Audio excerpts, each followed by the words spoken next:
आज अनेक मुलांना वाटतं की आपण सुद्धा महेश आवले व्हावं. आज अनेक मुलं आम्ही बघतोय की रात्रीचा दिवस करून 24-24 तास प्रॅक्टिस करून वरती आल्यावर तर अक्षरशः एक टाईम जेवत नाहीत का तर वेट वाढते म्हणून. असा इतका प्रचंड त्यांचा संघर्ष चालू असतो कारण प्रत्येकाचं स्वप्न आहे वर्दीचं. मग अशा मुलांच्या नक्की काय चुका होतात की ज्या चुका त्यांना पोलीस भरती होण्यापासून किंवा वर्दीपासून दूर घेऊन जातात? आता कसं होतं माहिती आहे का, आता मी जरा मोटिवेशनल व्हिडिओ बनवतो. हं. म्हणजे कसं माझा व्यायाम चालू आहे, माझं पण कष्ट चालू आहे, माझं पण आता एक स्वप्न आहे.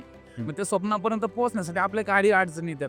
मी त्याच दृष्टिकोनातून व्हिडिओ बनवत असतो की तीच सिच्युएशन भरपूर मुलांची चाललेली असते. मग ते भरपूर मुलांना वाटतं हां सरांनी व्हिडिओ बनवलं ते माझ्यासाठीचे काय माझ्यासाठीचे काय, मग ते रिलेट होतं प्रत्येकाला. त्यामुळे मी मुलांना आवडतो. मग मुलांना वाटतं महेश आवे सारखं बनावं. आता बनावं ते माझ्यासारखं नाही, माझ्यापेक्षाही भारी बनवू शकता तुम्ही. समजलं का? त्याच्यामुळं माझ्यासारखं तर बना, अजून चांगलं झालं तर चांगलीच गोष्ट आहे. पण माणसाने एक टार्गेट ठेवलं पाहिजे की आपलं पोलीस तर तुम्ही बनसालच ह्या वर्षी, दुसऱ्या पुढल्या वर्षी. पण ह्याच्यामध्ये ना चुका नाही झाल्या पाहिजे. हं. म्हणजे मागच्या वेळेस आपण 1-2 मार्कांनी गेलो, तर पुढल्या वेळेस आपण तेवढ्या मार्कांनी गेलो नाही पाहिजे. तेवढ्या मार्कांनी मेरिटच्या प्लस प्लस पाहिजे आपण. 180चं मेरिट लागलं, मी फेल झालो, 182 मार्क पडले पाहिजे आपल्या पुढल्या वर्षी. म्हणजे ज्यावेळेस मागच्या वेळेस ज्या आपल्या चुका झाल्या त्या पुढल्या वर्षी करायच्या नाही, त्या सुधारायच्या. हं. आपण त्या चुका सुधारल्या नाही की आपलं काम होणार नाही. हं.